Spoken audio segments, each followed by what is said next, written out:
super earnest up here in front of y'all. Are there comics fans in the audience? Just out of curiosity?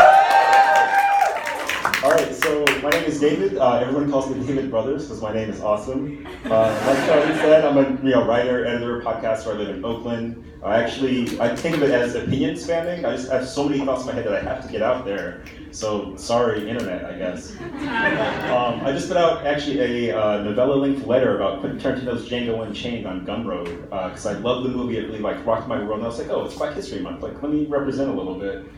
But this has been the worst Black History Month in recent memory. I don't know if y'all follow the news or not, but there are 3 different blackface scandals amongst Virginia legislators. One where the guy was like, I'm sorry, this is me in this blackface photo on my yearbook page, not in the Klan robes though. Then he's like, oh wait, never mind. That's not me, but I did do blackface, but it was Michael Jackson, so I feel like I should get a pass. Which I didn't know you could do that. It's amazing.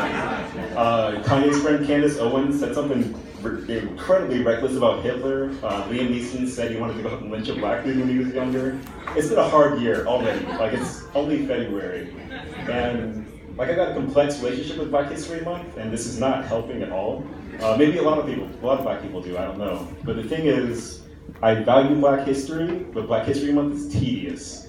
We learned about the same black people doing the same black things up until the point where the US government killed them all, and then we stopped learning. Which I guess that would be an awkward conversation in a high school classroom, maybe.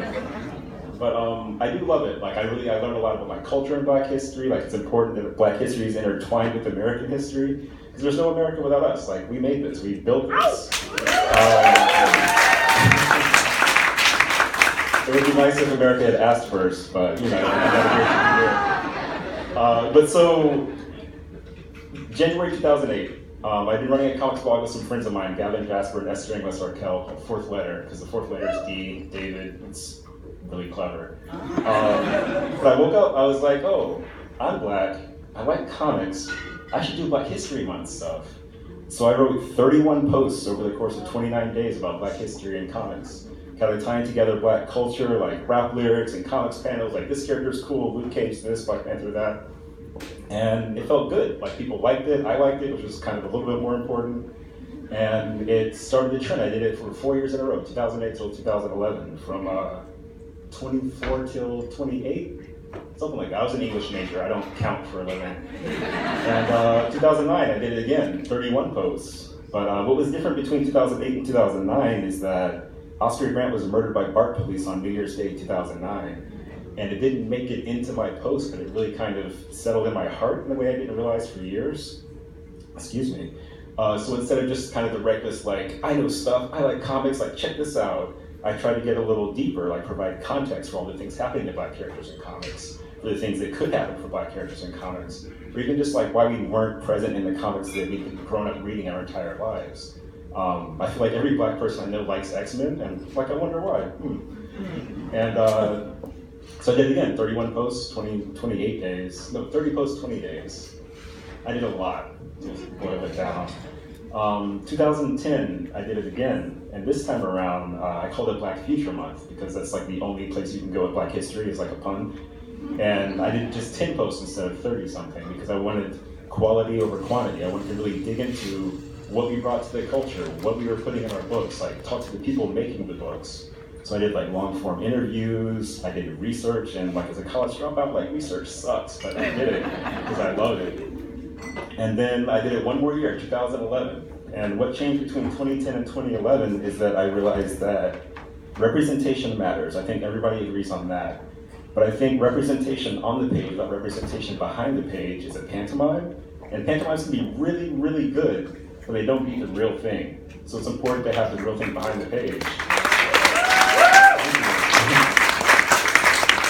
So I switched things up. I didn't write about Spider-Man, Spider-Man's not black, but he's cool, I wrote about Black Panther or Luke Cage, or about the people who made those characters, Christopher Priest, Doc Bright, all these amazing creators, because what's important is the voice that people, art is a message, I really feel.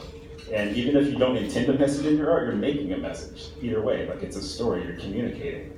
And so I thought it's important to put all these communicators front and center. They make the books would not exist without them, just like America would not exist without Black people. And like just kind of praise them a little bit, like really dig into it. And what I didn't realize at the time was that doing these posts over these years, I did 93 posts in 4 years, in the shortest month of the year. And it kind of turned into a crucible for me in terms of examining my Blackness, myself as a person, myself as a Black American, doing the research and doing the mental legwork to get these things out onto the page kind of forced an awakening. And for me, writing it's almost where I go to figure out what I think. Like I can know something in my head, I can believe it, I can love it, but if I can't say it, if I can't put it on a piece of paper and hand it to you, and you go, oh yeah, that makes sense, or like, oh no, you're wrong, which happens very rarely. Like then I don't know it as well as I need to. And so by writing all this stuff out, like I ended up learning a bunch of things I didn't know before.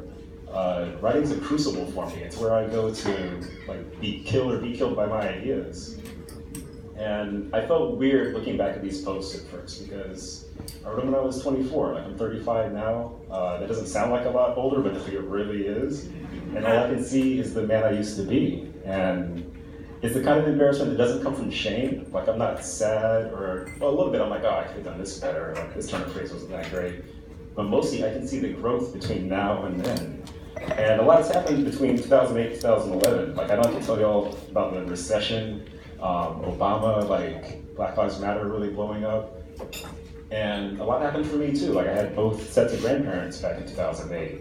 I was still living in San Francisco instead of Oakland. And now like I'm super Oakland out. But these posts really helped me, they provided a through line where I kept returning to my own culture, to my own ideas, to all these things that I need to know. Because I grew up in a pretty pro-Black family, but we weren't necessarily marching in the streets pro-Black. We were just like, look, protect yourself with police, be careful with dating white girls, and please just work twice as hard for half the effort. Like, that's the best we can get. And so digging into this stuff was like mind expanding. It really, I feel like it made me hopefully a better person. It made me realize that if Black Lives Matter, it's not just in terms of socio-political ways. Like, it's not just like, please stop killing us, like, that's not cool. But it's also like, everyone has something to say. There was a moment when I was a kid when Andre 3000 of Outkast, like my favorite rap group, got on stage and he said, the South has something to say. He said the South got something to say, because we're from Georgia. And his point was that New York City ran rap at that point in time.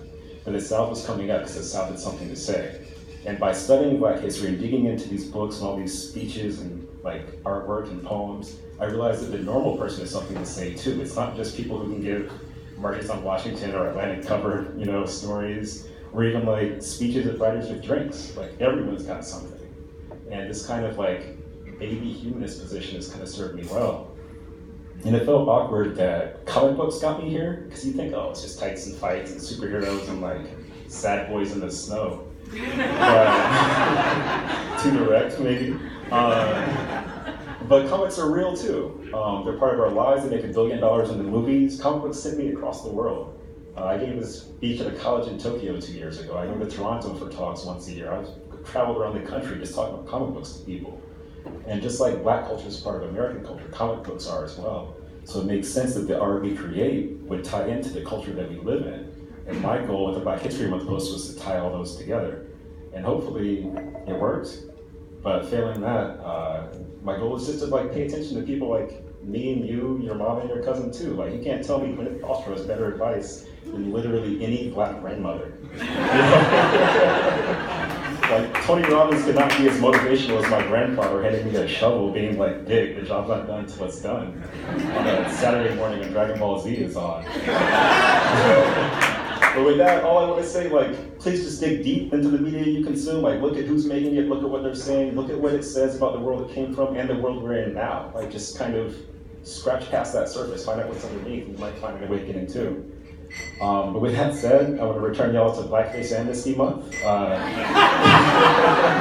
name's David Brothers, and thanks for listening.